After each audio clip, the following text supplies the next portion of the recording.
Hi everyone, today we're going to be cutting more spalted maple. These are spalted maple cookies, incredible. Here's some spalted maple from yesterday that came off the top end of a log. Just wow, that's the wall factor.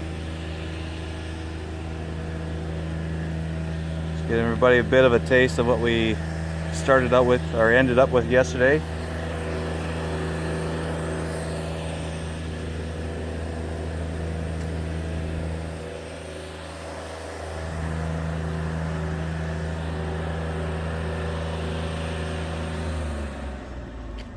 Come around to the front of this log, around the big mill.